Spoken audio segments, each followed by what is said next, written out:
If you would like to support the podcast and get some extra content while you're there, head on over to patreon.com/SevereMMA podcast and sign up. From the rewatch to the Q&A, we will have loads of content every week. So sign up, patreon.com/SevereMMA podcast. And now, here's the podcast.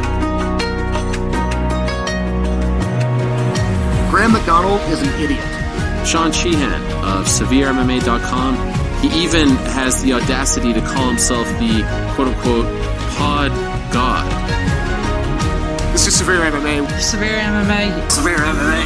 SevereMMA. SevereMMA. SevereMMA. SevereMMA. The SevereMMA podcast is finally here. Welcome to the Severe MMA podcast. Here's your host, Sean Sheehan. Welcome everybody. It's episode 405 of the Severe MMA podcast. I feel like that's a road in America or something, I think. Anyway, my name is Sean Sheehan, joined today by the John Dutton of Irish MMA media, Graeme McDonald, as we talk about, maybe one of the biggest nights in UFC history. Last night, as Ian Garry won again. Yes, go on, Ian Garry. But John Jones, Valentina Shevchenko, Alexa Grasso, all of that. Oh, what a night. Oh, what a night indeed. And we'll get into all of that maybe a little bit. Oh, what a night. Late November, back in 63. I haven't sang in the podcast in a while, actually. I've been due it, so fair play. Anyway, before we get into all of that, we must tell you that this episode of the podcast is brought to you by our friends over at Manscaped. And what a year it's been so far. You know, we've had the new year, we've had Valentine's Day, we've had it all, and Paddy's Day is coming up now as well. And you know what? Everyone's we're getting back out there. We're going out for a few drinks, we're going out for a bit of crack. And you know, you need to be groomed properly, especially if you're young, free and single going out there, as I know a lot of our listeners are. So you need to head over to manscaped.com and use that promo code SevereMMA to get 20% off and free shipping. And you're going to be looking absolutely brilliant with absolutely new, beautiful pubes on you. Do you know what you need to get as well? You need to get that Performance Package 4.0. In it, you'll find the signature lawnmower 4.0, the advanced skin safe technology, reduces cuts and nicks on your delicate parts. It also comes equipped with the 4000K LED spotlight that will shine a light absolutely everywhere, so you can get it done brilliantly. A grooming routine isn't complete without the crop preserver and crop reviver as well. They are the liquid formulations that take care of the smelliest part of your body and boost your confidence. And to complete the set, Manscaped threw in the Shed travel bag and anti-chafing boxer briefs as free gifts to keep your goodies stored and comfortable. I know all the lads talk about those boxer briefs. They're absolutely brilliant. There's actually just a pair up behind me here on my wall, so they've been there for a while. They're still looking good. If you really want to make it a night to remember, if you really want to make it a year to remember, try out Manscaped's Ultra Premium Body Wash 2-in-1 shampoo, as well as the body deodorant, which are absolutely fantastic. The 2-in-1 is always brilliant. It's always brilliant. I love it getting into the shower. It's so handy. These products are absolutely perfect for you, and you need to check them out. Go over manscaped.com and get them right now, and you can get 20% off and free shipping with the code SevereMMA at manscaped.com. That's 20% off and free shipping at manscaped.com. Use the promo code SevereMMA. John Jones would do it. John Jones would definitely sign up over at Manscaped. He needs it. That man's always out in the town. I'm sure he'll be out in the town now after what happened on Saturday night. So sign up. 20% He's probably still up. He probably is. Free shipping. I'm nearly fucking still up. It was a late one last night. But 20% off, free shipping, manscaped.com. Use the promo code SevereMMA. Right, Graeme, let's get straight into it here. I honestly don't know where to start. It was one of those nights where it was... Usually, we actually talked about this last week, maybe 2 weeks ago, where a lot of the prelims, even if they're good, you kind of half forget them, or like there's no big jeopardy in them. This time it was a little bit different, obviously, with Ian Garry, and there was some very, very good fights on the prelims and on the early main card. The co-main event was obviously massive, and we'll get to that in a second. But in the main event, it's like... I don't know if you stayed up and watched your Graeme or not, but I was there at fucking 6:30 in the morning, or 6 o'clock, whatever it was, and I was just like, what? That's it? The fight's over. And that's my genuine normal reaction. We'll get into everything that happened as well, but it just, no, I'm sure John Jones doesn't feel this way, or his fans, and they shouldn't, but I just felt like half robbed of a fight. It was like everything we were expecting. We've talked about it for so long, and how good this fight would be. I said it was one of the fights I was most looking forward to, the fight I was most looking forward to this year. And then we got like, I don't know, I'm just looking here, 2 minutes and 4 seconds. I didn't think we got that much. I was like 45 seconds, but yeah, I just, that was my initial reaction. As I said, we'll get into the rest of it. I just felt like robbed of a fight. I felt like we didn't have any fight and it was just over. How did you feel? What was your initial reaction to it? Well, I actually didn't stay up for it. I watched it without knowing what happened in the morning. So it was a different experience than you. I know that feeling where you've stayed up and you're kind of you're waiting all night for something and then it's just over quickly. So it's probably a little bit different for you. But for me, it was a little bit anticlimactic, but it was just an amazing performance from John Jones after so long out. And obviously Cyril didn't look great in the grappling department, but I kind of realized very early on in the fight that John Jones is going to win this a lot easier than I thought he was going to win it. I don't know. Sometimes when you're watching the fight, it kind of brings clarity even before the fight starts, or at the very start of the fight, or how it looks, how the fight's going to go when you're not really sure how it's going to go before. And yeah, I thought straight away, John Jones is going to win this. Cyril Gane looked a bit nervous. Jones was pushing him backwards, and once he got the takedown, Cyril did try to get up for a second, and you were like, oh, maybe he can get away, but then he easily got dumped again. And for me, I knew it was going to be over pretty quick after that. Obviously, the anticlimacticness of it, I think, was added to by the camera angle.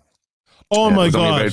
They were so 2 fucking seconds. bad. There was only about 2 seconds, so you could actually see when it cut back before Cyril tapped, where they cut back, and then I'm like, oh shit, he's got this locked, and Cyril's like grimacing badly, and then he tapped. But we didn't have that angle for like the first 8 seconds of the choke or something. So when he had his hands locked together, so it kind of confused the commentators. The angle confused everybody, I think, and led to how anticlimactic it would have been for everybody.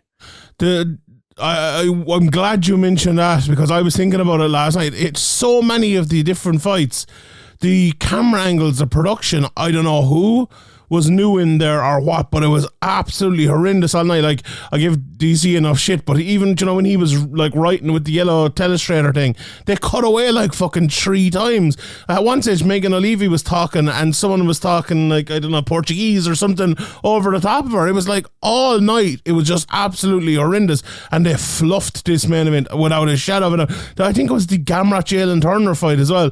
There was like, someone was about to go for a submission, they ended up getting it or whatever, but at the time they were going for it, they switched this like overhead camera. It looked like, one of those like Eastern European fights where you're studying a guy's tape and you watch like his third fight on a show with 7 people in the audience, like, and these lads trying to fucking having a lad on a double ladder trying to record it. It was really, I couldn't believe it. I've never seen that from the UFC before, honestly. But anyway, back to the fight itself.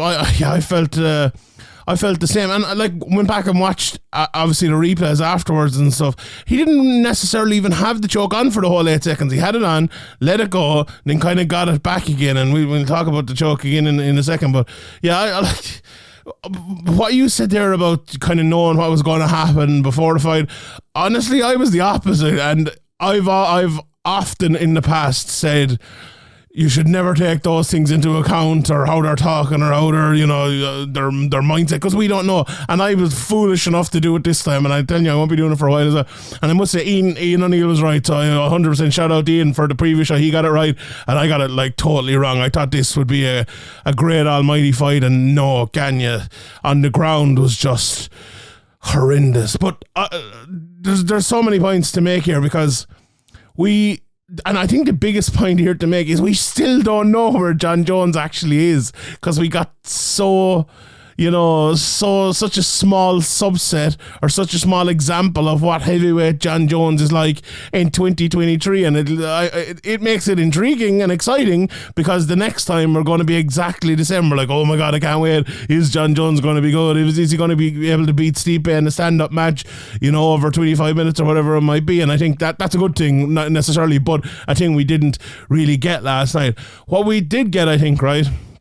I think we got absolutely, well, not zero, but less assurity from what anyone could have guessed a John Jones heavyweight title win would have given us in terms of where John Jones is in 2023. Didn't look bad or anything like that. But what we did get was how bad Cyril Gane looked. He was awful. Just horrendous altogether. Like, Jones comes in and he takes him down with a body lock like Francis did all the time, and like I said in the previous show, like, there's no way John Jones gets into the same position and has the same amount of power. Like, it was power takedowns that Francis took Cyril down with. Now, I thought he might be able to take him down. But like, John Jones did dump Daniel Cormier on his face in the first round of their first fight when they were both fresh, like he said he would. Like, that's true. He's an extremely good wrestler. It's easy to forget how good he is in certain realms because he's so good everywhere, and obviously the timeout makes you forget how good somebody is as well. And the fact that he's also fought to kind of not the easiest route to victory in a lot of his fights, and in this one, he said himself, really his timing felt a bit goofy out there, and he just seemed to say, here, let me just get a hold of this guy and put him away. And once he did that, it was basically just over. And that's how good John Jones is everywhere, really. Like, he's just phenomenal, really. Like, Cyril Gane just didn't even know what fucking hit him. Yeah, there was, like, I went back and I watched the Gane versus Ngannou fight. And Ngannou didn't take him down once with what you would call a traditional takedown. The first takedown was Gane threw a really high kick over his head and he dumped him down, and all the rest were body lock takedowns. So there was no double leg or single leg against the cage or anything like that.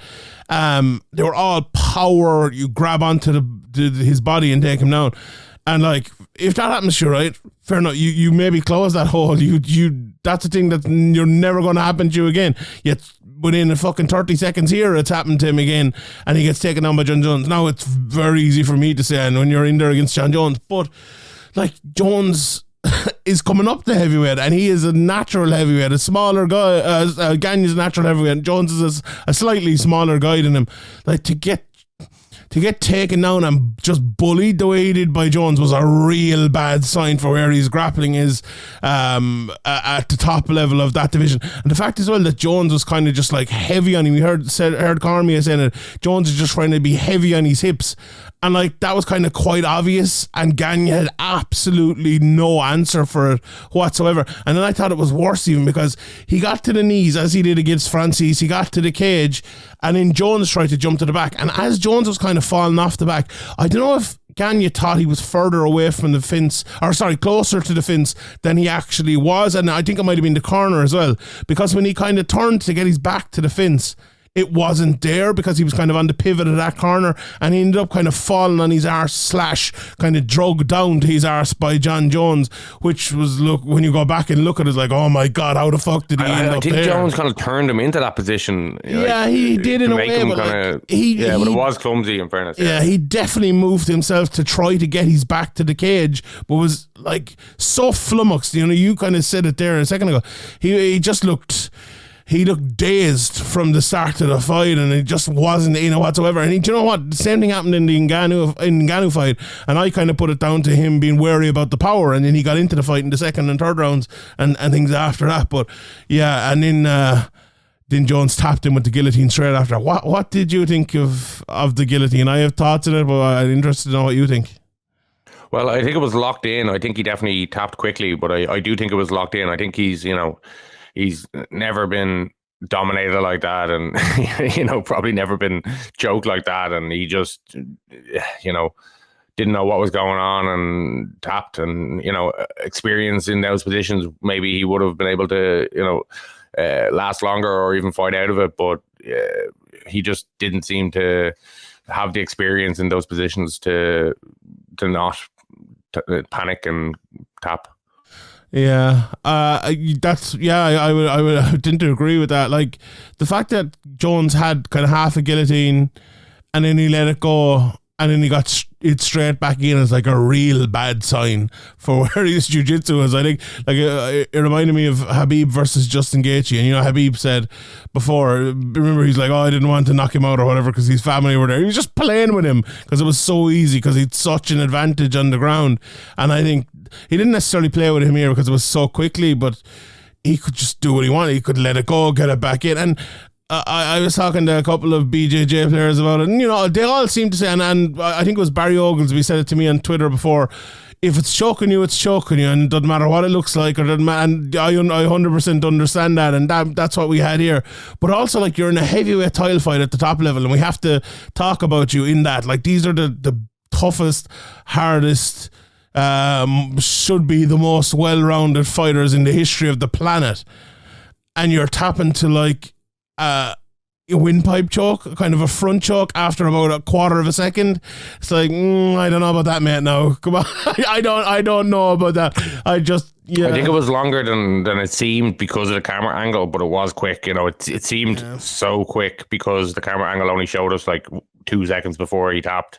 But yeah, I think it was quick, but it seemed quicker because of the camera angle. But you know, we've seen John Jones make people look stupid many times. You know, he went out there against Shogun as a kid, you know, as the youngest ever, when he became the youngest ever champion, and he just destroyed him from bell to the end. Like, you know, we've seen him choke Machida unconscious and drop him like a bag of potatoes, like in a standing kid. You know, this guy has extra squeeze or technique, or his limbs are just perfect for these chokes, it seems, you know, and even, you know, he's just an absolute freak of MMA, like, and he's just unbelievable. And, you know, Cyril Gane just hadn't experienced being in those, like, you know, his wins are good wins in the UFC, Cyril's, but they're nowhere near John Jones's wins, you know. John Jones has been in there with the who's who, and, you know, John Jones didn't even really look in shape. I don't know how seriously he took this. He just, you know, he saw this as a one-sided beating, and that's what it was. I don't know if he actually, you know, even put in that much effort. Yeah, to be honest. That's the thing. That's the thing that I felt we're a little bit robbed of as well, to find that out, I suppose. But maybe it's the thing we'll see in the future. But you're right on the choke, and like, as I said, it's a choke we don't really see ever, to be honest. Like, it was like kind of, you know, those 10-finger chokes we see a while, but it wasn't a 10-finger choke, and it wasn't really a guillotine either. It was definitely weird. But as you said, like, John Jones does things and chokes people in a way like that he has never seen before. What was it? I don't know. There was one of the fights, and was it the Machida fight where he was like, yeah, no, I've never really done that before. And at the time you're thinking like, yeah, what are you talking about? Bullshit. But then everyone, I think it was Brian Stan was on with Joe Rogan before, and he was like, he hadn't. He's like, this guy is like barely turned up for jiu-jitsu practice and all of this. And, you know, yeah, it's such weird, because like, I'm glad you said it there about him probably not having like prepared and not being in shape and everything like that, because I saw a lot of people are saying, oh, he's definitely added muscle and all, but John Jones was always a muscular enough guy. He's been out for fucking 3 years putting on, you know, size to get to heavyweight. And you know, the real bad sign, or a real weird sign for me as well, is so he left Jackson Wink, but stayed friends with Jackson and still did train with him in one of his other gyms, and Brandon Gibson and all. But he went and he was like training with Henry Cejudo and that crowd for like the last 2 years or something like that. Yet none of them were in his corner. It was Brandon Gibson, it was Jackson Wink and 2 other guys. It was like, that to me is very odd. Like, where was that? Maybe it's just a comfort thing of, you know, previous. He likes to have them because he had them previously. I don't know. It is a bit strange though. Yeah. Very strange. But comfort is the word you hit on there, and I think that's the right word, because we talked about 3 years out, and it would be easy to have ring rust, but not just ring rust, because we didn't see much of a fight to see that, but he didn't look like he had anyway. But he had such a comfort level in there. He was you know, we were kind of both alluding to maybe a little bit of panic from Gagne on the takedown, a little bit of panic from him on falling to his back, a little panic from him on getting choked, but there was no panic from John Jones. Even, you know, he had to have the thing cut off his toe before he got in. He was, you know, running around. No one gets to the cage and waits longer to get into the cage than John Jones. He always goes and hugs his family, walks half a mile down the road, hugging all his team, having chats with every single one of them. He just looks so relaxed. He's been doing this his whole good. life. You know, his whole adult life. John Jones has been making walks for huge Jeopardy fights, and it's just another day for him, you know. Yeah. Even though he's been out for a long time, you know, he's been there so many times, and you know, the little delay where you have to have the toe tape cut off and the foot tape cut off, as you just mentioned there. Usually, for most fighters, that might put them off more, but having to wait that extra time in the cage maybe, you know, would have put Cyril off more than it put Jones off. Jones seemed to be like, yeah, cut it off, whatever, and got in the ring, did a cartwheel straight away. He's like, yeah, no bother to me. Yeah, indeed. And it was a cakewalk after that, and really easy for John Jones. You know, we often talk about who's the GOAT and all of that, and I have my opinion, and I'm sure we all have our opinions, but this has definitely upped John Jones's credibility for that, in terms of, you know, what he's done inside the cage now. Maybe people can give out about the drugs and everything that's gone outside. Go on, what you say? Did you see Stipe's interview with Megan Levy afterwards? The most hilarious nothing interview of all time. He's just, yeah, it is what it is. Yeah. I don't know. Yeah.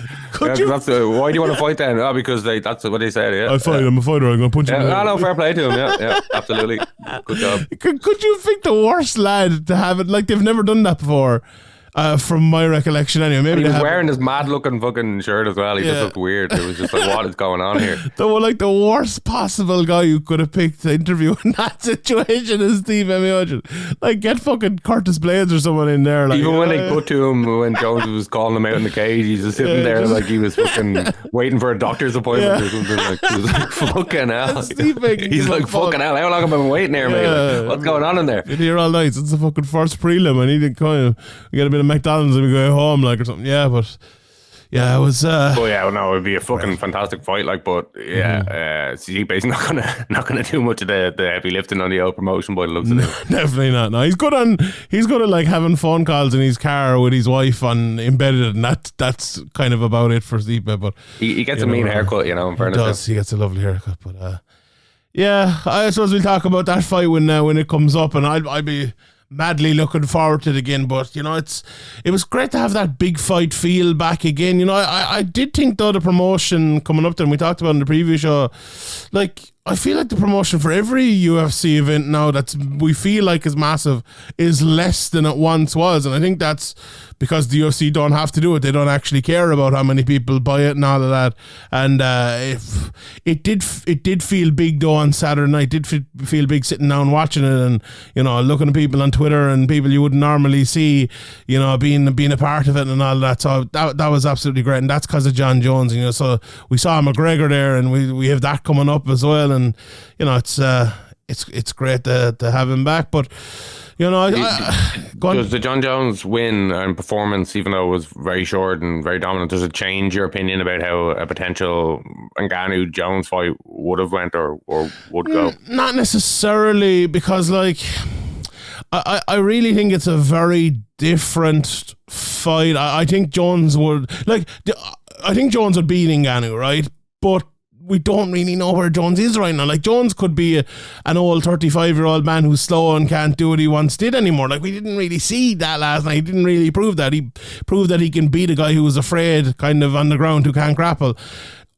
I don't think he's taken down Francis with body locks like he did here. I think he would be going, you know, I think he'd strike with him first of all, but I also think he would be going for takedowns. He would be going for, double leg takedowns or single legs, or putting him against the cage and trying to take him down like that, and probably having success. To be honest, Gagne didn't really take him down like that, and that's why I thought he'd have issues, because it'd be a power thing over a guy who you would thought would be bigger and more powerful than him, whereas he wouldn't play a power game against Francis. Would you be too surprised if he just did a similar thing to Francis Ngannou as he did to Cyril Gagne? Oh no, not at all. No. Especially after watching that last night. John Jones, like, if he comes in motivated for a fight, it's even scarier than when he comes in thinking this is going to be a cakewalk, which I think he probably went in looking at his body. We've seen him in better shape than that throughout his whole career, out of camp even. So, yeah, I think for John Jones, it's just... it's a phenomenal performance. It's been a phenomenal career in terms of how many, title defenses at light heavyweight and winning this belt. But there's also what could have been, what could have been. Do you know what it felt to me like? It felt like he was preparing for November for Stipe. Remember that was like heavily rumored, and then it didn't happen. And it felt like he just kind of stopped training for a while, and then was like, I better start training again for this one, and did like a bit of it. And but then, you're probably right. But not even in this fight of what could have been. It's just in the whole career of where, from when he was on top of the world as a youngest ever champion to now, even though he has the accolades, there could have been so much more. It could have been unbeatable records for the rest of time. But the records as he has now, they are beatable, and somebody probably in the future or, at some stage anyway in the UFC will replicate or come close or beat his records when really he should have unbeatable or once in a lifetime records and performances that are kind of missing, even though if you look at his career fights, they're absolutely phenomenal. That just, in my opinion, he's just the most gifted, best to ever do it we've seen so far. Definitely up there, but it's definitely a part of his story. I remember myself and Harry did a podcast at not the start of this year, but the start of the year before, and we kind of talked about all of that. And like, John Jones is like a deeply flawed human being, and he kind of said that himself in the press conference this week. It's like, and look, he was kind of like, oh look, we all have our issues, we all have, him more so than most people, I think. And like, a lot of people didn't really want to see John Jones fight ever again because of the things that have happened. First of all, like the drugs, which is absolutely, I know a lot of people out there believe if you get caught for taking drugs, you should be banned for life. And if that's your opinion, that's your opinion. But also, like, his whole stuff with I think it was his fiancée at the time, that happened not too long ago. There's been a litany of different things with John Jones, with whether it's drunk driving or domestic abuse and all that different stuff down through the years, that's like not only taken away from John Jones himself, but also like making people question whether John Jones should even have this fight. You saw Mark Hunt putting out a thing today, is like, in no other sport would John Jones get here. Now Mark Hunt is his own cross to bear in terms of the UFC, or his own vendetta against them, I suppose. But that's also true. Like, if is it true though? In all other sports, they forgive the big names for quicker. No, I don't know. What sports do they ban people forever for? I don't know. But like, would someone do that in any other sport? Like, I don't know. There's I don't know. It's hard to think of an example. We've had boxers like Mike Tyson's got a checkered past. Boxing is a combat sport. NFL guys have checkered past and go on to I don't know. Maybe there is some sports, but I don't think it's just MMA where we kind of gloss over the.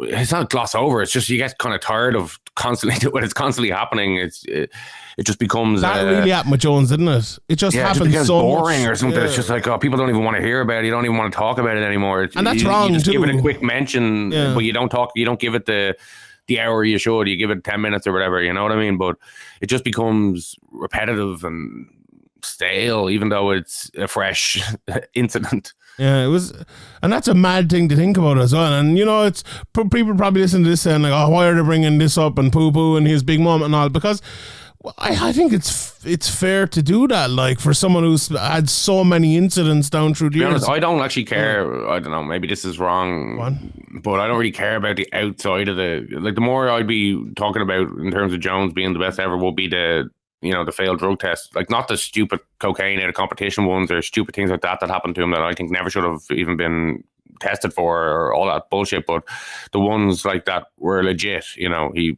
failed the drug test and it wasn't like, oh, there's residuals from something or whatever. That's a different story. That's definitely wrong as well. But the main one would be that. It wouldn't be like the getting arrested or things like that. Like, that definitely is bad, but I wouldn't care as much about that as it seems other people care about that. I'd care more about the like cheating, they're being caught cheating, breaking the rules. Like, obviously for some people that they don't care about that either.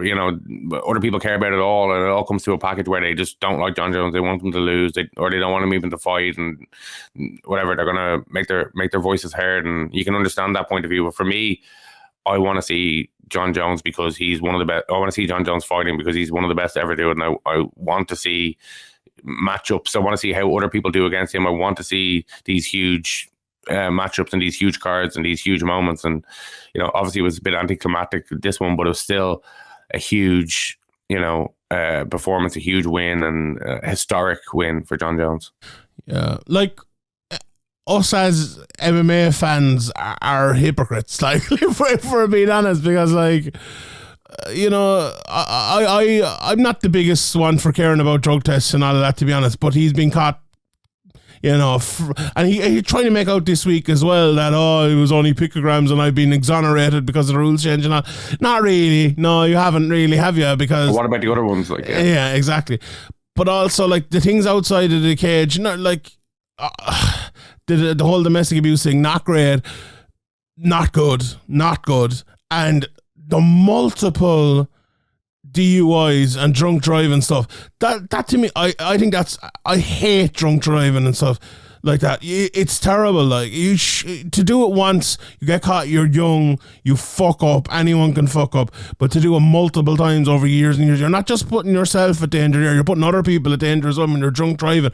And it makes it so much worse because he's so rich and has the ability to fucking get a taxi or to pay someone to drive him around himself. I'm sure there's loads of people. In fairness, you're right there. Like, I think I've just become kind of numb to it or something. I don't know. Like, but that definitely is a very valid point. Yeah. Because I think it's fair game too. Like, because every time we talk about McGregor, we have to bring up those things, and it's because of the biggest stars in the history of our sport, and we should bring them up, even if some people don't like it or are chewing out because of it. But it kind of has to be said as well, because if we forget about it, that's not good either. But anyway, look, we've talked about it. We've talked about the fight, and as Dana White said, charter him a plane out of fucking Las Vegas and get him away from there so quickly. I haven't looked at my phone this morning, so hopefully nothing happened overnight. But anyway, we'll move on. And John Jones joins the pantheon of double champions, and you know what?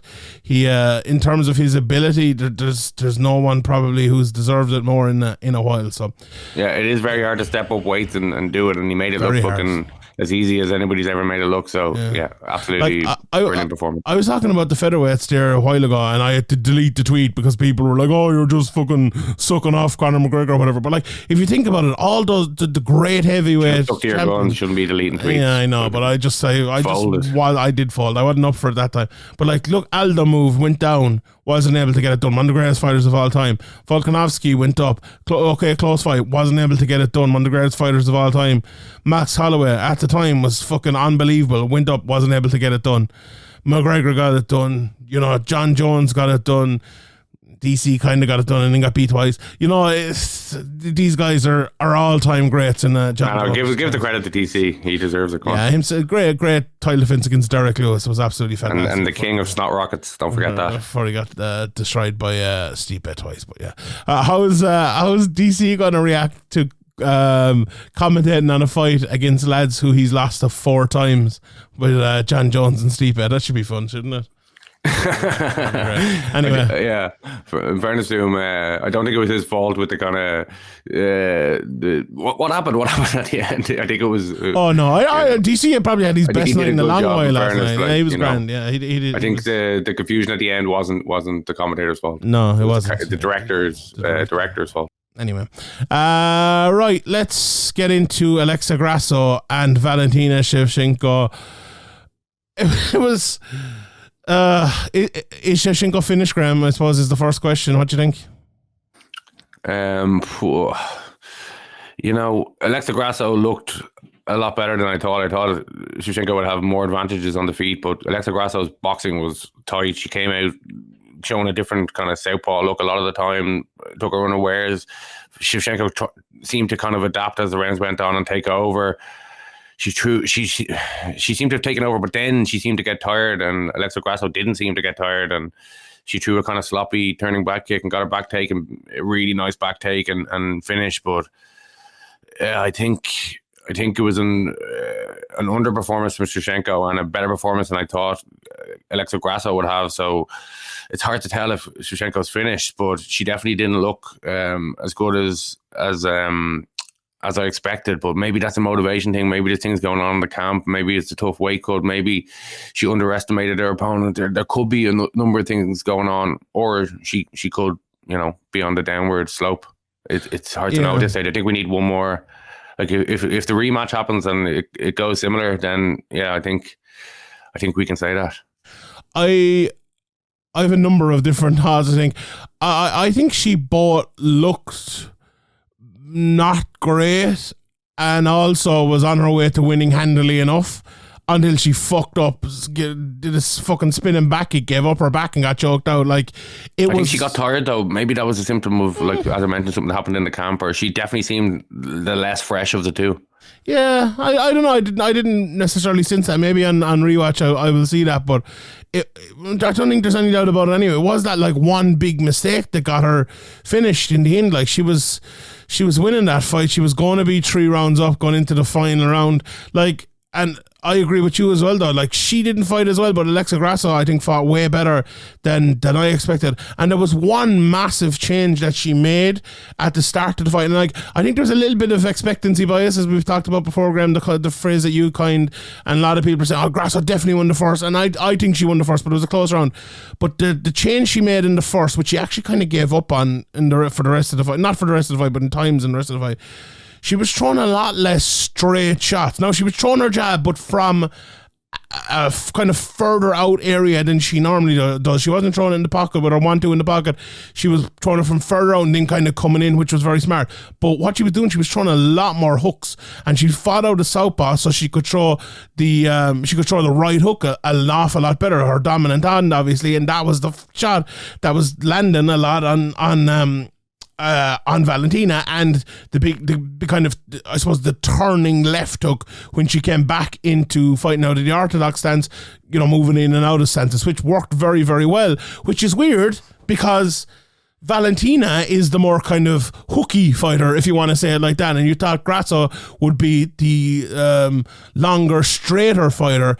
And I think the reason why she did that is she didn't want to get caught in the clinch inside. My prediction was that she would get caught in the clinch inside, taken down and beaten up badly or submitted the way the way we kind of saw her taken down a few times, but she was never taken down once with the kind of head and arm choke clinch that I thought would happen all the time, and that happens regularly in Valentina Shevchenko fights. And that to me was because she wasn't kind of using the jab as a pocket weapon all the time. She was using it as a step outside the pocket weapon, and when she came in, it was more hooks inside, which I thought was very, very smart. Ended up landing 3 big power punches in the first round. Valentina Shevchenko landed some body kicks, close round.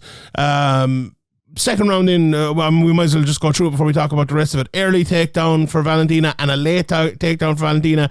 There was a crucifix in the middle of that. She moved to side control and Grasso got up. And I don't know how many times we need to say it in this. Side control, unless you're a Kimura expert or something, and there's none of them, side control is dead in MMA. It's the worst position you can have because everyone knows to get to a knee, get to a hip, get to their side and get back up. It's side control.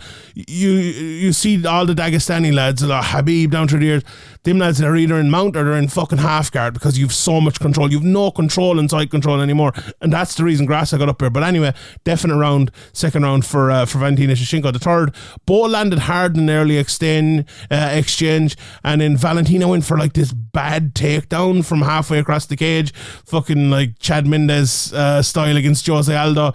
And I was like, oh, maybe that's a little bit of a change in the fight. But then Valentina got a very easy double leg, went into her guard. Jason Herzog did with it an all-time bad stand-up. And I think Jason Herzog is one of the best referees in the world, to be honest. But this, Valentina was punching. Alexa was trying to set up a triangle. Now wasn't going to be successful, but she was trying. They were both fighting in that position. Why the fuck would you stand up? I actually don't agree with. I don't want any kind of stand-ups. Really, I don't want any break apart. And I do. I think pro stand-ups. I think she had the overhook and Shevchenko had her head buried in Grasso's chest. And then the ref told him stop and put his hand on them, and then she postured up and landed a punch. So it looked worse than it was, but we've seen similar ones of that before. But this one just looked worse because of that. I think I don't think so. Like I don't want fighters broken up ever. I want them to, if you got put there, you have to work your way out, or whatever. That's how I feel about it. I know that isn't the rules, but like that's how I'd like it to be. But I do think it was a little early, but I think it looked a lot worse because as he said stop and touched him, Valentina immediately took her head out of Grasso's chest and landed a big ground and pound shot, like, to make it look worse. But I think there was an extended period where Alexa Grasso was on her back with the overhook on the arm, and with Valentina with her head in the chest, and they were just kind of rapid punching each other. When Herzog gave him a warning, they did both work. And like, why are you giving them little rabbit punches, though, little nothing punches? I don't agree with the stand up, but I think it wasn't as bad as there was like extenuating circumstances to it, I think. I don't think so. And as I said, I'm very, very, very pro stand up and very pro breaking the clinch. I don't believe in this. You have to work your way up. I think if you're doing nothing, if there's a stalemate, stand them up the fuck. But I don't think this one. Anyway, it didn't really matter. But guys just hold on then, though. Like sometimes, like they don't though. You very rarely see that anymore. Yeah, not as much anymore. In fact, yeah, you're right. But as I said, didn't really matter because Valentina got another takedown straight away, and that was it. And in the 4th round, nothing happened. Just like absolutely. And let me just see. It was 4:34 of the round where the finish happened. And just nothing happened for like the first fucking 4 minutes of it. There were like bits of punches, like who's winning. I think Anik said it was like 1:35 left or something. And they kind of got to like a position where they were both standing in the middle of the cage. And he was like, anyone could win this round. I was like, a fucking jab could win this round at this stage because just such little had happened. And it was funny from Grasso because at this stage she just got back to her like jabbing from the pocket game, and it wasn't working, like, because she had just got moved into exactly where Shevchenko would want her, but then Shevchenko wasn't doing much. And maybe that's your point about her being tired. I need to go back and watch it again, but neither of them really did much. I think for Grasso it was kind of a little bit of the fear of getting taken down again, which she probably should have after getting taken down multiple times, one of which was an easy double leg in the middle of the cage. But then Valentina made that massive error, spinning back kick, choked, and it wasn't even necessarily a choke. It was a face fucking crank. And normally we'd say, oh Jesus, I can't believe you're tapping at that, but she tried not to tap to it, and did you see when they released it, her face was just like completely white and the rest of her face was red. It looked absolutely nasty, a serious squeeze out of Alexa Grasso. And another thing as well from Grasso, she looked in a shape I've never seen her before. She looked absolutely jacked. She looked strong. She didn't look, she's like normally a slender enough body type. She didn't look like that at all here. And I know, okay, she's moved up in the last while, but I'd say she put in an absolute serious camp coming into this. And I think it paid off for her.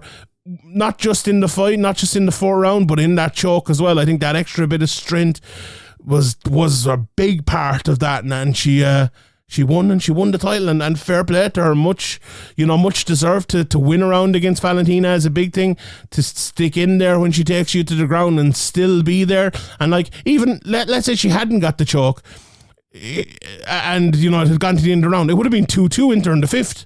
And as you said, Valentina may be a little bit tired, not fighting, hadn't thrown a fucking punch in a round and a half.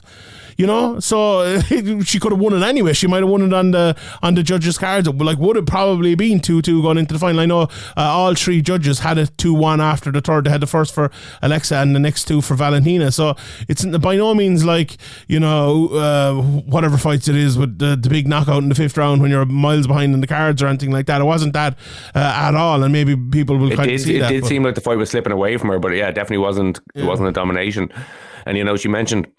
You mentioned her camp there, but she mentioned that they were actually worked on that specific counter to Valentina throwing that kick, that spinning kick, and she seized the moment beautifully, took the back rapidly, and as you mentioned, she couldn't get it under the chin, but she just tightened the grip, just did everything technique perfect, and Valentina's head just was going red. And as you said, she really didn't want to tap, but you could see the amount of pressure, as you mentioned, when it was released, and there's definitely no, questions like there was around Cyril Gagne. I don't think about that. That was locked in hard, and she wasn't getting out of that. And Alexa Grasso definitely wasn't letting up in any way. That was her big moment. She's worked hard. This is her this is her moment, and she, in fairness to her, hung in there, even though the tide had kind of seemed to turn against her, and as I said, seized the moment when it came and became the champion. Phenomenal for her, and great for the UFC as well to have a Mexican champion, a female champion.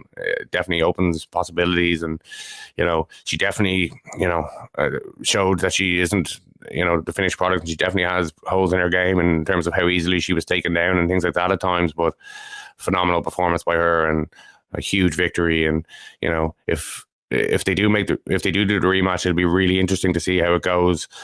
I know you asked me at the start, is Valentina finished? Do you think she's finished? No, but I don't think she's in her prime anymore. I don't think, I think Amanda Nunes finished is a bit strong. Sorry, but is she on the way? She's definitely on the way. But I think Shaheen Al-Shadi put it up. She's been 20 years. Fighting in fucking MMA. She's been around for a long, long, long time, and how could you expect her to keep it up? It's funny. I said it on the State of the UFC multiple times now that there's someone out there who's going to beat Shevchenko. We look at it and remember this, because every fighter we think is unbeatable until Alexa Grasso fucking submits her. Every fighter. Amanda Nunes is unbeatable until Juliana Pena comes around. Jose Aldo is unbeatable until Conor McGregor comes around. They're all unbeatable until someone steps up and does it. They're all fucking unbeatable. And we need to remember that, because Matt Hamill. Matt Hamill. But that's the joy of MMA. That's why MMA is great. That's why we love this sport, because at any time someone can step up and make us jump up out of our fucking seat, because there's so many different ways to do it. This isn't like every other sport where you can control every variable, where you can be flawless, or, be Man City and pass the ball around, or be the Patriots and control the ball in offense and defense, or be Tiger Woods and control your ability to hit the ball every single time better than other people. It's impossible to control everything in MMA. It's just such a beautiful fucking sport because of that. Ian Garry even said, and we'll get to Ian Garry, anyone with a set of 4-ounce gloves can hit you hard and knock you out at any stage. Anyone can jump in the back after a slight mistake, get in that fucking choke and choke for their life. They've been doing this their whole fucking life, and that their moment is there, and they choke and choke and choke, and you're gone. That's what MMA is all about. It was a brilliant moment. And you said about she's a Mexican champion. They have 3 Mexican champions now. Yair and Brandon Moreno as well. Okay, Yair has the interim belt, but God almighty, get a Mexican card. Fucking soccer stadiums in Mexico is what they need to be going to, because we know the Mexican fans, how mad they are. God almighty, how mad would that be with a card with the 3 of them on it? That's a no-brainer. And the UFC are not going to do it, because they never do things like that, but they need to fucking do it. But I don't know. I just thought it was brilliant. Fair play to Alexa. Do they have a big arena in Cancun? That'll be a bit of crack. I don't know, maybe. We'll head out, Graeme. We'll head out. But we'll... it's going to be a rematch, and we'll talk about it at the time, but I think we need to... you think it is going to be a rematch? Oh, they'll have to be. Valentina has just held that belt for too long to not give her a rematch. And I'm anti-immediate rematches for the most part, but you can't. You can't. It does. You just never know. You just never know. Indeed. Ian Garry, you saw Graeme. What? I'll get your thoughts first. What were your thoughts in the whole Ian Garry fight? Because I've a few thoughts in it. Go on. Well, I think he looked really good for nearly all of the fight, except for when he nearly got when he got dropped with a big shot, and there was a couple other times where he took a couple of shots that maybe he was too wide open for and things like that. But maybe he was a little bit tentative after he had been rocked as well. But besides that, he showed that he was on a different level than his opponent. But these are really good learning fights. He has another significant amount of time in the cage, and he got the finish. An impressive finish in the end. He didn't have it all his own way. He showed he can overcome adversity. I'm pretty sure that's the hardest we've ever seen him be hit, and the most trouble we've ever seen him be in. So on a big stage, pressure on, a huge card. Came in there and got the job done, got the finish, but also show that he can overcome adversity. And these are learning fights, that we kind of hoped he'd have, like, you know, if you put him in there maybe and he makes those mistakes early against somebody in the top 20, top 25, maybe it ends differently on the night. You know, maybe it doesn't. He's a tough guy. He shows he can, you know, come back and make things happen. But you know, it shows to me that they've taken the right kind of pace with Ian Garry, and I think he said multiple times himself that, you know, he's still learning, he's still young in this game, and hopefully he can kind of continue on the path he's on at the moment in terms of opponents. I would agree with all that. I think there was 2 negatives and 2 positives here for Ian Garry last night. The first one, obviously, the big punch where he nearly got knocked out. I know we talked about it for years. He was even gave out about us before, saying, you know, he's open at times to getting punched. But I just talked about in MMA, everyone is fucking open to get punched because this is a sport you can't control very well. But he took a big punch, and like obviously that's going to be a negative in it. I thought the other negative for him, he looked very wooden in the first round, I think. Even though he was winning well, and even though he was like technically beating him in the fight, I thought he looked very wooden. I was thinking in the middle of that like, this is Ian Garry, who is like one of the most natural fighters I've ever seen. And I was like naturally very good. And definitely I'm not saying don't go out there and throw technically well or anything like that. Absolutely not. But there just seemed to be no kind of looseness to him, which I was like, if Ian Garry loses that, it's a very, very, very bad thing. And, you know, even the walkout song changing, and John Anik was talking about it, he wants to be more control and all of this. You can't control an MMA fight like that. You just cannot. You cannot be in that much control. And we saw that towards the end of the first round. But to get to the 2 positives, the chin, first of all, held up very well, and he came back without any issues. In fact, he came back way better. And the second big positive for me, and this is a bigger thing than any of the negatives, right, was that he had the confidence to open up in his strikes the later the fight went and become that fighter that I said Ian Garry is great because of, where he's not wooden, where he's loose, where he's confident in throwing his strikes. Even though he knew the guy he was fighting had the ability to land a big shot and hurt him, he still had that confidence to go to his perfect game that he's really, really good at and do it, produce it after he was hit really hard. That shows that Ian Garry has balls, he has a chin, he has confidence in his game, and he's a fighter.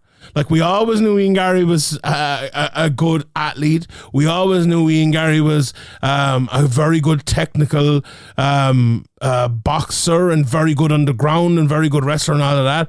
But I think we saw last night that Ian Garry has that fight in him. And we've seen it before as well, don't get me wrong. There's been other parts of other fights as well.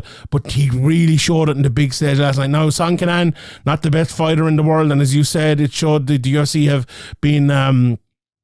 putting him on the right steps of the ladder along the way, and there would be bigger challenges ahead. But I think it was a test, a very short test, not a small test. It was a big test after getting knocked down, but he passed it with absolute flying colours.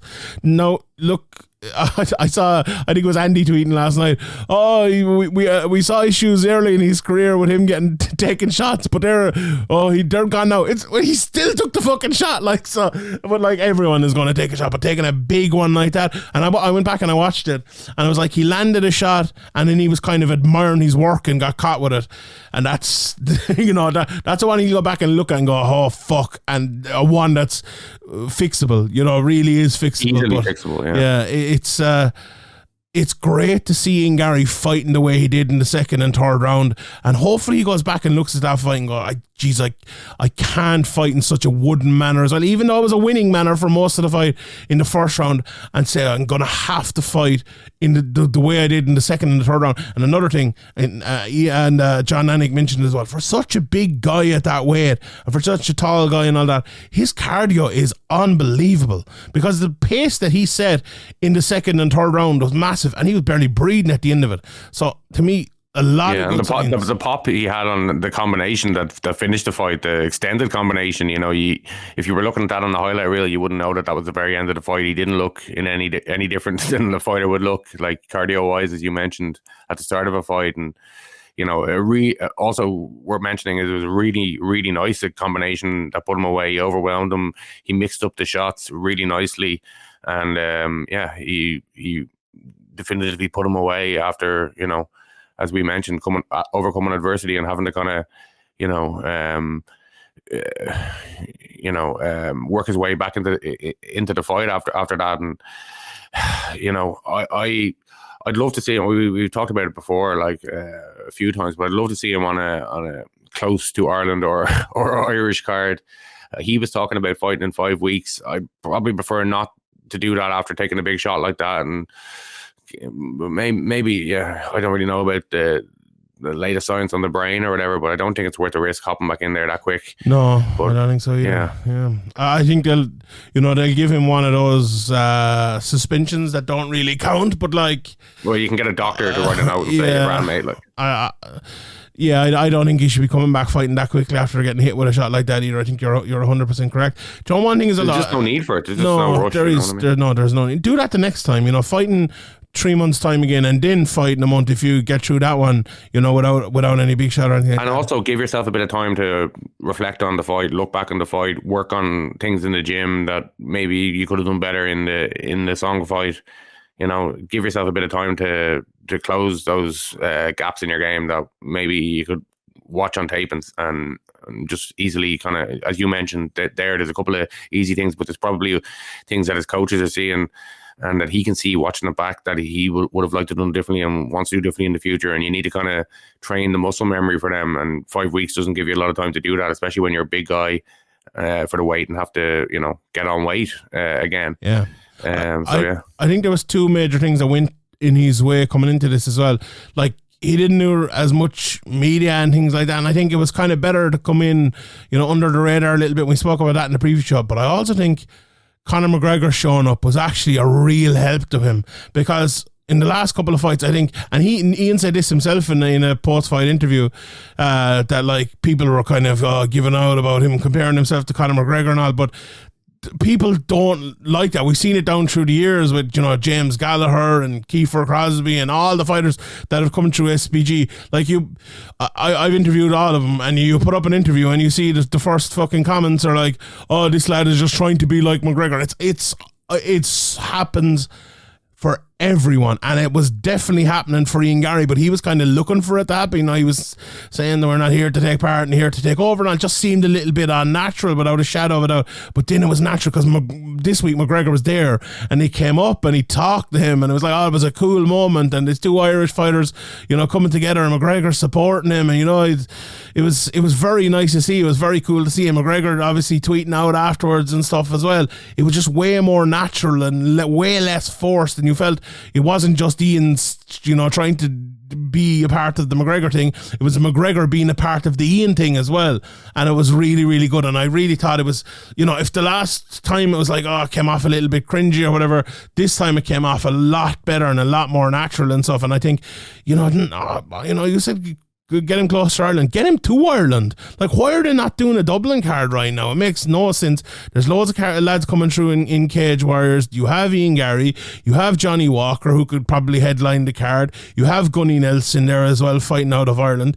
There's plenty of people there you can put on an Irish card. Give us a good card. Paul Hughes. The 3 arena. Yeah, as I said, Paul Hughes. But like, if James Sheehan beats up Ben Elliott, he'll be right there. Caelan Loughran is right there as well, and on the verge of probably fighting for the Cage Warriors title. Like, there's plenty of lads. Reese McKee as well. There's plenty of lads you can sign there. So get it done, UFC. Get it done. Before we move on from Ian Garry, yes. I think it was on Niall McGrath's Talking Brawls. He said, I believe, that he thinks his teammate is going to get knocked out. Kind of Michael Chandler, is it? Yeah. So that's historic. That's the first time we've ever heard a teammate pick against his teammate. Is it? I've heard of I think so. Have we ever had a, when they do the picks and they ask like a teammate or a coach, the actual guy who's going to win, and have they ever actually said that their teammate's going to get knocked out? Not on camera. I had one recently, like... anyway, off camera is completely different, but on camera, I mean, I had a lad like just run me through why his teammate was going to get destroyed by the fella And he actually, you know, funnily enough, his teammate ended up winning the fight. But the off camera is a little bit different. Some teammate. But okay, let's move on because we'll be here for the night. Otherwise, Shavkat looked amazing. Yeah, but that's probably a bit spicy when he goes back to Sanford now, no? Yeah, he was actually talking to Chandler there the other day as well, because Chandler was around as well. But so what are you supposed to do? Like, flag. Chandler's a nice guy. Your flag over your training allegiances. But anyway, Shavkat Rakhmonov and Jeff Neal, very, very fun fight. A very fun fight altogether. Just a lot of power landed by both guys. I think Jeff Neal did a lot better than a lot of people thought, but Shavkat was just too much in the end, landing his big jab down through the middle, big shots, and then he got the bulldog choke, I'm calling it. Kenny Florian called it a bulldog choke, so I'm calling it a bulldog choke. A lot of people, Andrew McGann was calling it like an upright bulldog choke. Yeah, I think so. Yeah, that's what I thought it was. What do you think of Shavkat here? He showed a bit of weakness here that we've never seen before, but still got through it with a plum, I suppose, in the end. Yeah, you know, Jeff Neal, like, you know, he brought it. Like, you know, he has some good wins. You know, he's beaten Bilal Muhammad, he's beaten Mike Perry, Ponzinibbio, Vicente Luque. He's lost decisions to Magny and Wonderboy. You know, that's nothing to be ashamed of. He's a good fighter. He even when he was in trouble, he was thrown back with ill intent, trying to turn the fighter, trying to get a KO himself. He was definitely game. He brought it to Rakhmonov. Rakhmonov lost his gum shield for about 2 minutes and didn't seem to give a shit. Like the gold standard Herb Dean, was that it? In fairness, if you're watching the fight closely, you might not see that. I don't know. To us, with the camera angle, it was quite obvious, but maybe to him, because it was on there was a black gum shield on the black kind of font, it didn't seem as obvious on the canvas. But anyway, you know, Rakhmonov definitely, showed he was a better fighter throughout the fight. But Jeff Neal, was dangerous throughout, really up until the end. There was a couple of times where I thought there might have been a TKO coming, but Jeff Neal, threw back and managed to survive. And in the end, obviously, he got finished with that choke. But I think he put up a pretty good fight. And Rakhmonov showed us that he can overcome, not having all his own way. He can go very close to the distance, and he's had lots of quick fights inside the UFC. This one went a bit longer, and maybe he showed that he's a bit more hittable than maybe we thought. But he has things he can go back and work on and close holes in his games, and he's still obviously undefeated. He's still young. He's, what is he, like 27, 28? He's got a very bright future ahead of him, and it'll be interesting to see what they do with him next. Will they put him into a... You called out Colby Covington. Yeah, will they put him into a top upper echelon fight, or will they, give him another showcase fight first? I don't know. What's the best way to go there? I think they'll probably try to make that Colby fight if they can. I think it'll be fun. So yeah, let's see it. Gamrot and Turner in a very close fight. Well, it's funny, we've gotten an hour into this podcast and we haven't talked about judging yet, which is great. But this was close. I don't think, if you're calling a robbery here, you probably just bet on the other guy, to be honest, or whatever. Gamrot was winning the first, and there was a big moment here that I still don't know if it was a takedown or a knockdown. Really not sure. If it was a takedown attempt, I think Gamrot won the first round. If it was a knockdown, I think Turner won it. I thought it was a knockdown. I didn't see. I kind of half thought it was a knockdown, but wasn't sure, so I gave the first round to Gamrot. I think a lot of people did the opposite of me, because I gave the second round to Turner. I just thought he landed more power shots. There wasn't much in that crucifix. A few small shots. Not much. And then Gamrot, I think for most people, won the third, but that was close as well. I think Turner was landing some good shots as well. Look, it was a fight you can score either way. I think the second round was absolutely razor close. Yeah. Like you can, in my opinion, pretty much give the third round to Gamrot. It was definitely close, but it was probably the clearest of the rounds. The first round, as you said, extremely close as well. I'd have to go back and watch it to say it was the wrong decision or whatever, but I think, you can't, as you said, you can't really argue with either way. I think the 30-27 is a bit maybe why people were, if people were, I didn't see anything, but if people were kind of surprised by the cards, maybe that was why. But I think 29-28 either way was fair. This is a fight though, and an example where if this was in one championship, Jalen Turner would have won. You know, if this fight is scored as a full, who did the most damage throughout the fight, it would have been Jalen Turner. Now we're always going to, no matter what system we have, we're going to have fucking issues like that in it. But that is an example of that, and for those people who want to say that. But it was a relatively close fight either way. But very good fight, and respect to Gamrot, respect to both guys for taking this fight. But yeah, very good win for Gamrot, and they both move forward, to be honest. Bo Nickel then, Graeme, won via a knee to the cup, and it's very hard to overlook this, because I was looking at the time, I was like, yeah, did he hit him? Is he planning up? Did he hit him? I went back and watched it. It was right to the fucking cup. A really bad knee to the cup. Ended up taking him down. There was like an arm triangle for about 15 minutes. He didn't really know how to do it. It was like kind of weird angle. His body was kind of arched up or something. It was some weird positioning going on. It was like a baby anaconda. He hadn't learned to choke yet. But yeah. The team of Jamie Pickett has said they're going to review it, but like, when are these ever overturned? But it should be an absolute. It probably no-brainer. should be, but it's a fucking absolute waste of time. Like we saw it, like you can get poked in the eyes like 17 times and in a fight and repeal it and nothing will happen. So you're just wasting your time basically. Yeah, waste time. But look, Bo Nickel looked as good as he can for a guy who got a takedown off a knee to the balls. Didn't look great on the ground, like, as you said, didn't really know how to finish an arm triangle against a guy who was just there for the taking, really, who in previous fights hasn't been that great on the ground. So yeah, I'm going to need to see more from Bo, and it's not enough for me to say. He is only 4 fights into his pro career now, fairness. Also, people are saying he should be fighting Robert Whittaker next, so like, let's give it a bit of perspective to this here. So yeah, anyway, we'll move on. Dricus du Plessis then nearly got KO'd a few times. And he nearly KO'd Brunson a few times. It was a mad back and forth. There was a Cody Garbrandt fight in the middle of that as well. It was shite. Cody Garbrandt won.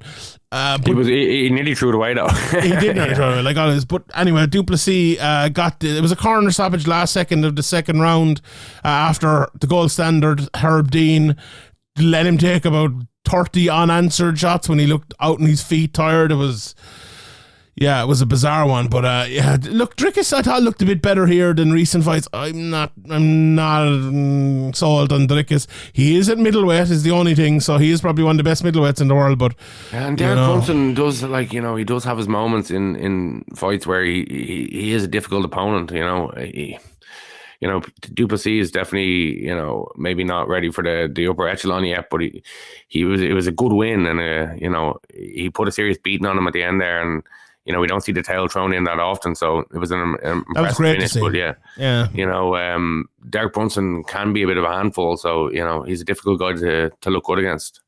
100%, and great, as you said, great to see the towel thrown in. Right time and more corners should do that if we have referees like Herb Dean there who are not willing to stop the fight at the right time. So good stuff by that corner. Amanda Hebestin looked very, very good against Viviane Araujo and got the decision there. Barry Alt I thought looked good as well against Julian Marquez and got the standing TKO there, as we talked about Ian Garry. Cameron Simon, like, if you're Dean Barry at home watching this, you must be thinking, how the fuck did I get disqualified and cut from the UFC after Simon just basically ball kicked and eye poked his way to a win. He did this in the first fight as well, or in his last fight as well, didn't he? I don't know, I've never heard of him. I think so. I think he did. Yeah. I think he had some kind of, I can't remember, maybe I'm confused him, but I think he had some kind of incidents like this in his first fight or in his last fight as well. All I could think of was Manny Martinez looked like Scotty Jorgensen's son, and that's the only thing I could think of. Like, to me, Cameron Simon looks, I know Spencer interviewed him during the week and he's big on him. He looks like he's very raw. Obviously, he's only 8 fights into his career. He looks like 22 years old as well. Very good athlete, and I just wonder if he adds a bit more size. I think and not even to move up to 145. I think he probably needs a bit more size to fight at 135. He just seems a little bit slender, and if the guys have a little bit more power than him, that athleticism is like not going to work for him. I think I don't know. He needs to add something, but as 22 years of age, he's still growing into himself and all. So, yeah, good performance, but also you wouldn't want to see him going to Chase Hooper route, but I don't think you will, because he's a way better fighter than Chase Hooper. But that sometimes we forget how big of a part of it that not just athleticism but strength is as well, and body type, and that could be an issue for Simon slightly. But I don't know, will going down to 125 even be a possibility for him if that's kind of his body type. But anyway, we will see in the future. Tabata Ricci didn't got an Amber 2023, we still have armbars, but yeah, she looked good. Jessica Penne, do you know what my biggest fucking bugbear in MMA these days is when people pull guard and they go great takedown. It's like Jessica Penne clearly pulled guard here in the start of this, and then I don't know who, I think it was Cormier, was like, oh, great takedown by Ricci. You're a fucking Olympic wrestler and you can't see that it's not a fucking takedown. Like, she clearly pulled guard. Anyway, which fight were they talking about? Oh, well, that doesn't actually really count as an official takedown. It's like, who cares? Who cares? Yeah, it makes no difference. Fair play to Din Thomas. I think it was like the middle of the second round. He came in here and he was like, Jessica Penne is trying to keep this fight to the ground so she can get the submission. Thank you. Like, why the fuck had none of the rest of the commentators said that for the rest of the fight? He wasn't very successful, absolutely, but that was her clear tactic throughout this whole fight. And the commentary team fluffed this one. Absolutely fluffed it. They just like completely miscalled the whole fight. But generally they were actually good throughout the night, but this one was bizarre. Anyway, Farid Basharat then beat Damon Blackshear. He looked good, but I don't think he doesn't look the level of his brother yet, I don't think, but he's still young enough and 10-0 as well. And then, Jesus, I thought the fight at night was the first fight at night, like Rabzabov and Esteban Rivacas. Anyone who watches the PFL for the last few years knows like Rabzabov is a very, very good fighter, and he looked good here, but also nearly got knocked out a couple of times. Esteban loses his first fight of his career after going 11-0 with 11 finishes, but he's a very good fighter. Like, this is a very tough fight to get at this stage of your career. Like, Rabzabov will beat most guys at this level in 155 in the UFC. I think he'll probably climb and maybe be borderline ranked. But I don't think he'll maybe get further than that. But he's a good, solid fighter that's been in the PFL for a good while. I got to the final 1 year as well, so a lot of experience, and as I said, a solid, good fighter there. Before we move on, talk a little bit about next week, Graeme. Nate Kelly, great win for him over in PFL. Took down his opponent, mounted him, submitted him, really easy. Didn't take one punch, absolutely destroyed him. Got to the end and they did like this fan vote, and they like Tim Kennedy was voting on some shite as well, and they didn't vote him in. That was a bit unfair. It was 4 o'clock in the morning, you're doing a fan vote, and one of the lads is from Ireland, like, didn't end up winning it anyway. But I'm sure, yeah. I'm sure he'll get a shot in either in the thing itself, or he'll get a shot in maybe the European series or something like that. I thought there was at the very least he'd be fighting in December, surely. Yeah, indeed. I don't think they have his weight class in the European series at the moment, so that'll be an issue. But a great win for Nathan Kelly, and it's been a good week for our good few weeks, and an interesting few weeks for Irish MMA. Obviously, we had Ian and we had Nathan and we have Danny McCormack. We'll talk about her next week. Obviously, she's fighting for the Invicta title, but we had the big Bellator card as well, and there's probably a few I'm forgetting somewhere in between, and then we've Cage Warriors coming up not too distant future as well. So a lot of interesting stuff coming up for Irish MMA as well. Let's look forward to next week, Graeme. And do you know what? We've 2 good cards actually from the UFC and Bellator. In the UFC, we have Petr Yan against Merab Jashvili. We'll talk about that in a second. We also have Alexander Romanov against Alexander Volkov in the co-main event. That's a very good fight. Said Nurmagomedov versus Jonathan Martinez also on this card. Krylov and Span. I think it was supposed to happen a few weeks ago, wasn't it? That didn't happen. It's on here. There's a few other good fights as well. I like the Tyson Nam Bruno Silva fight. I like Judge Aldridge against Lipski. Rafael Asuncao is back here against Abubakar Nurmagomedov. He's against Davy Grant. Carlton Hughes against Abubakar Nurmagomedov. So not bad. What do you think of the main event, Graeme? Merab Jashvili against Petr Yan. Will Yan struggle with the wrestling of Jashvili, or should it be an easy night for him? Yeah, it's a good fight. Like, to find out where Petr Yan is this just a stumble? 2 split decisions in a row against 2 different opponents. He needs to win here. Jashvili's coming off the biggest win of his career, a huge win against a legend in Jose Aldo. Obviously not the peak of his powers, but still, that's going to be a confidence booster. He's on a good streak, but the level of competition besides Aldo hasn't been anywhere near what Peter Yan's been fighting. But if Peter Yan's what I thought he was, or what I think he still probably is, then he should win this fight. But you know, it's a must win. The pressure's on, and it's a big chance for Merab here. So I'm less confident in this fight than maybe I would have been in the past. But I'd probably still go for Peter Yan. I think I will too. Like, Peter Yan won our most disappointing fighter of last year, so that, I suppose, kind of tells you where he is in his career at the moment. He needs this win. This is a massive, massive fight for him. Look, I think Merab is massively overrated. Yan has fought and beat better wrestlers than him in his career as well.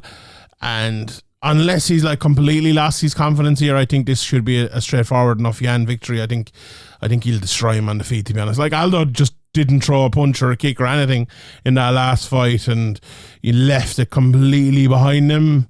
And I don't think Yan will do the same, so I do think Yan will win that one.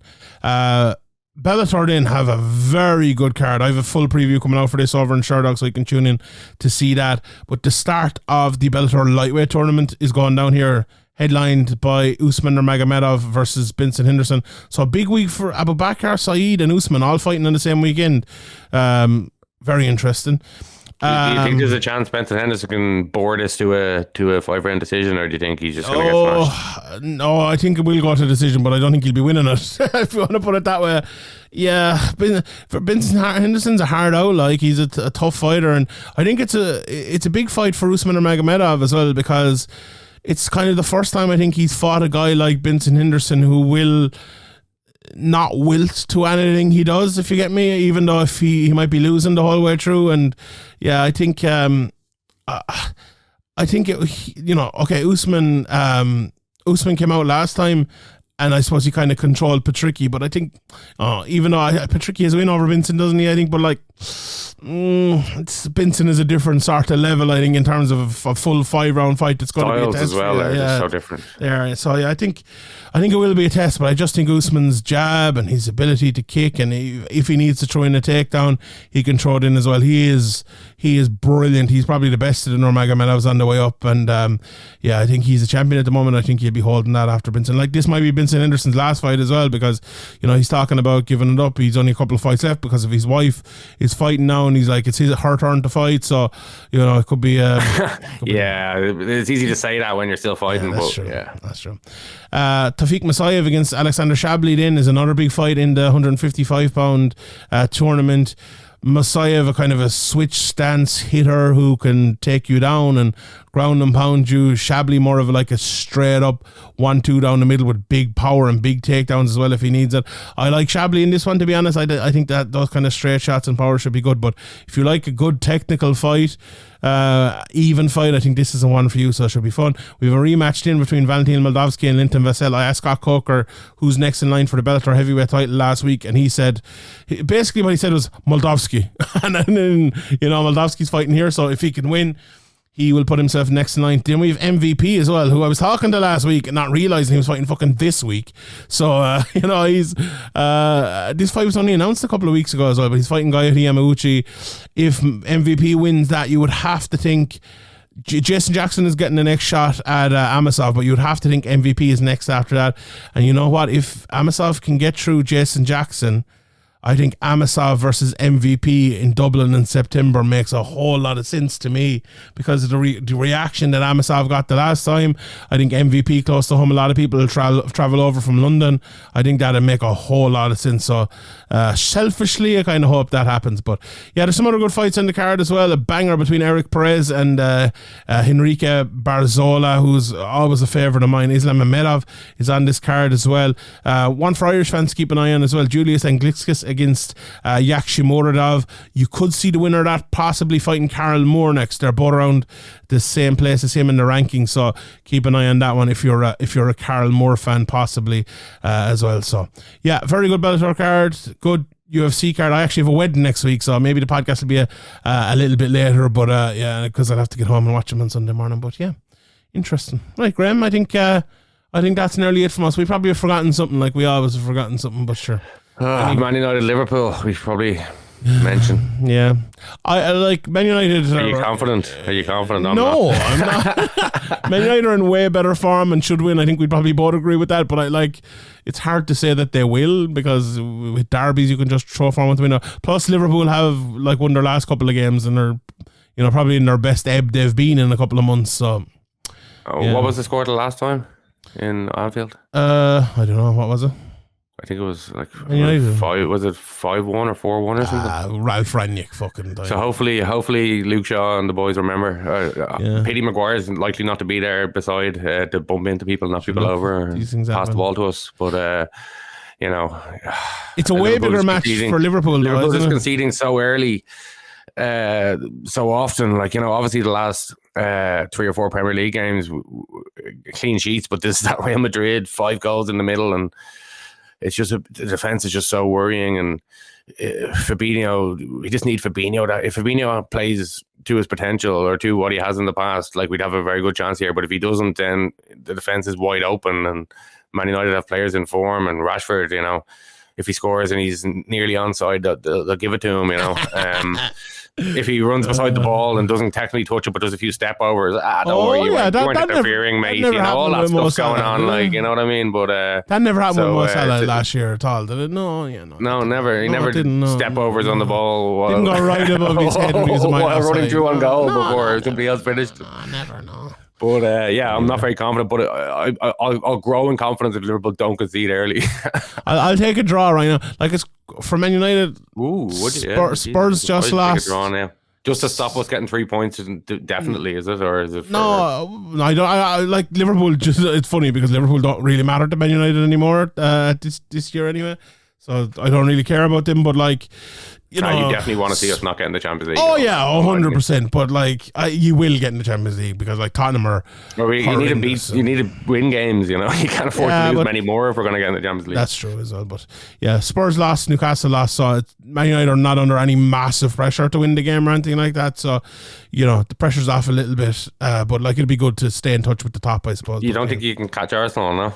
Man City obviously are cheating. They should be discarded from the. I think we could, but the problem with Arsenal is every game is a cup final. Every game is a last minute winner, and there's in fairness to them though, that was left. Fucking pretty good. That was good, very, very, very un-Arsenal. You can't there. That was the most un-Arsenal thing that's ever happened to Arsenal. You can't keep doing that. When Liverpool won the Ashes, they've never done that before. 2-0 down and score in 98-minute winner. 3 last 4 games or something, wasn't it? Maybe not 2-0 down. Not 2 goals down. No, obviously not. But they've come back and been very. We've seen Man City and Liverpool do that in the past. We've never seen Arsenal not very recently anyway that comes to mind. Plus, that's a really fucking good sign for Arsenal fans. And for Arsenal have 5 gimme games in a row now as well. They have 5 relegation candidates in a row, so massive advantage. They've won. They've pretty much wrapped up the real Premier League. Now can they win the cheated league with the cheated team in there? What if Man United win it? Would that be fair?